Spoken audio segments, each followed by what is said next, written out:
بسم اللہ الرحمن الرحیم۔ السلام علیکم محترم ناظرین، امید کرتا ہوں آپ خیریت سے ہوں گے۔ آج کی ہم اس ویڈیو میں اہل بیت کے بارے میں ذکر کریں گے۔ محترم ناظرین، قرآن مجید اللہ تعالیٰ کا وہ مقدس کلام ہے جس میں ہر چیز کا ذکر موجود ہے۔ اس کلام میں ہر چھوٹی بڑی خشک و ترسی کا پتہ ملے گا۔ اس کائنات میں جو عظیم ہستیاں گزر چکی ہیں ان کا بھی تذکرہ جمیل قرآن شریف میں موجود ہے۔ انہی برگزیدہ شخصیتوں میں اہل بیت کرام ہیں۔ اہل بیت کرام کو تمام تر عظمتیں اور بلند مراتب حضور صلی اللہ علیہ وآلہ وسلم کی نسبت مقدس کے سبب ملے ہیں، جیسا کہ ارشاد خداوندی ہے، اے نبی کے گھر والوں، یقیناً اللہ تعالیٰ تو یہی چاہتا ہے کہ تم سے ہر ناپاکی دور رکھے اور تمہیں پاک کر کے خوب صاف ستھرا کر دے۔ اس آیت قرآنی سے ثابت ہے کہ اللہ تعالیٰ نے اہل بیت کرام کو ہر قسم کی فکری، اعتقادی، عملی، اخلاقی، ظاہری، باطنی نجاستوں سے پاک و صاف، طیب و طاہر رکھا ہے۔ یہ آیت کریمہ برملا اعلان کر رہی ہے کہ اہل بیت اور ہر طرح کی ناپاکی کے درمیان ایک بڑی رکاوٹ بنائی گئی ہے۔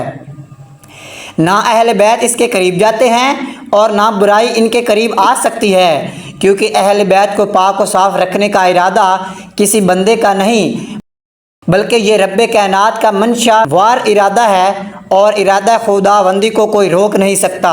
اس کی شان وہ ہے جو چاہتا ہے وہ کرتا ہے۔ یاد رکھیں، اللہ تعالیٰ کا منشا ازلی و ابدی ہوتا ہے۔ سب کچھ ہو سکتا ہے لیکن اہل بیت کا دامان طہارت کبھی داغدار نہیں ہو سکتا۔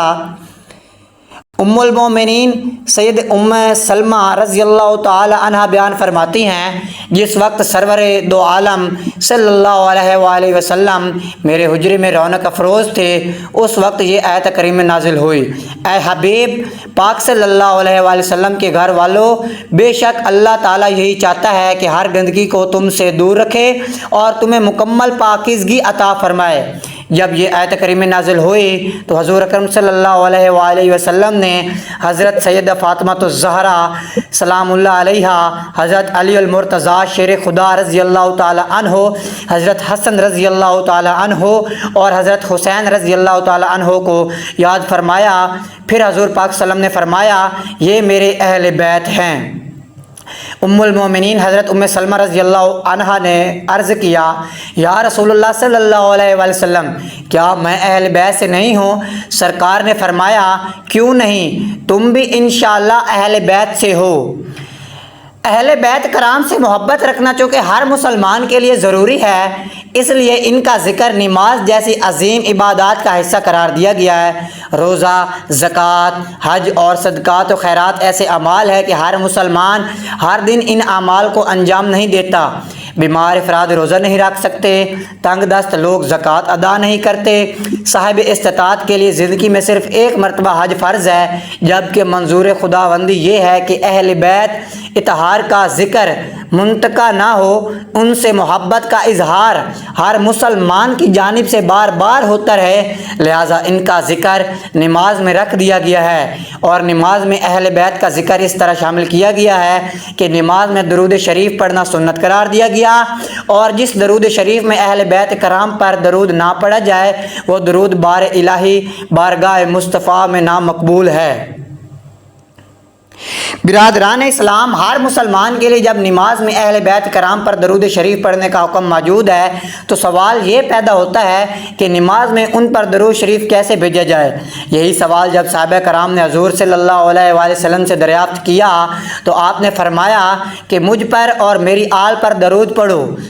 اس سے متعلق صحیح بخاری حدیث شریف ہے، سیدنا کعب بن حجرہ رضی اللہ عنہ نے حضرت عبد الرحمن بن ابو لیلہ رضی اللہ تعالی عنہ سے فرمایا، کیا میں تمہیں ایک حسین تحفہ نہ دوں جو میں نے حضرت نبی کرم صلی اللہ علیہ وآلہ وسلم سے سنا ہے؟ انہوں نے کہا، کیوں نہیں، آپ مجھے وہ تحفہ عنایت فرمائیں۔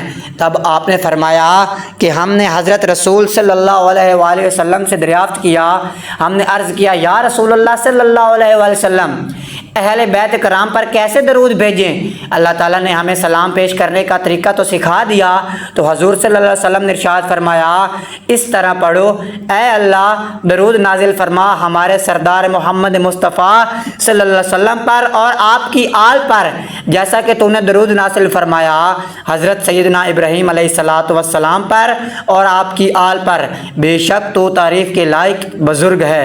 اے اللہ برکت نازل فرما ہمارے سردار محمد مصطفیٰ صلی اللہ علیہ وآلہ وسلم پر اور آپ کی آل پر، جیسا کہ تو نے برکت فرمائی حضرت سیدنا ابراہیم علیہ الصلاۃ والسلام پر اور آپ کی آل پر، بے شک تو تعریف کے لائق ہے۔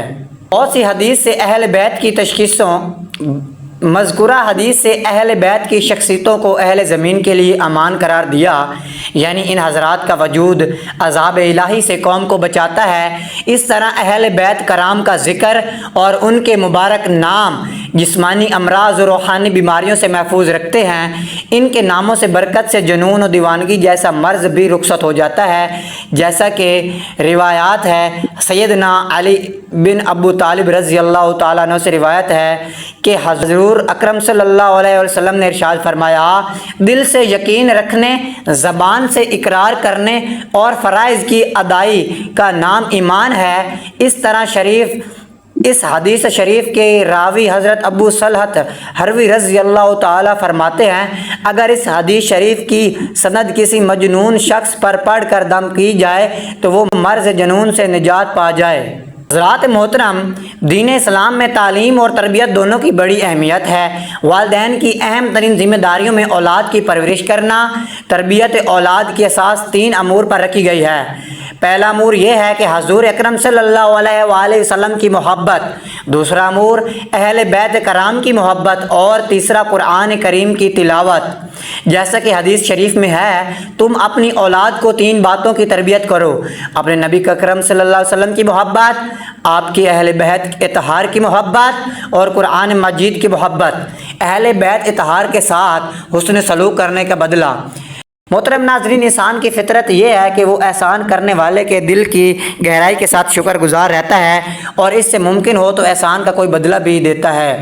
اہل بیت کرام کی فطرت بل یقین ہوتی ہے، چنانچہ وہ کسی سے طالب مدد تو عموماً نہیں ہوتے، اگر ان کے ساتھ حسن سلوک کرتا ہے تو اس کا بدلہ دے دیتے ہیں۔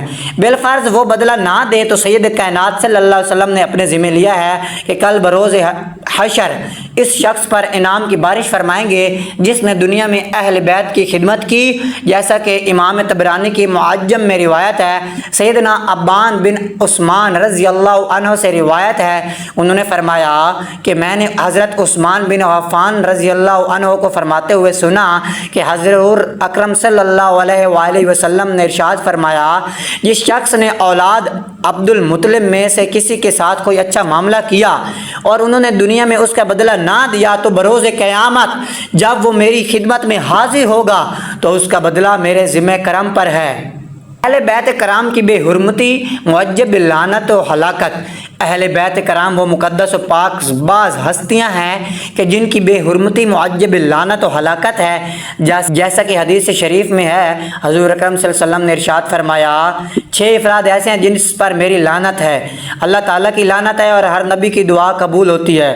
ان میں اللہ تعالیٰ کی حرام کردہ چیزوں کو حلال سمجھنے والا اور میری آل پاک سے متعلق ان چیزوں کو حلال سمجھنے والا جنہیں اللہ تعالیٰ نے حرام کیا۔ اس سے ظاہر ہے کہ اہل بیت کرام کی بے حرمتی معجب لعنت و ہلاکت ہے۔ مسلمانوں کو چاہیے کہ اہل بیت کرام سے محبت رکھیں، ان کا احترام کریں، اپنی حیثیت کے مطابق ان کی خدمت کریں اور ان سے تکلیف دور کریں۔ یہ ایک حقیقت ہے کہ کلام الہی میں اللہ تعالیٰ نے ان کی فضیلت سے متعلق آیات مبارکہ نازل فرمائیں۔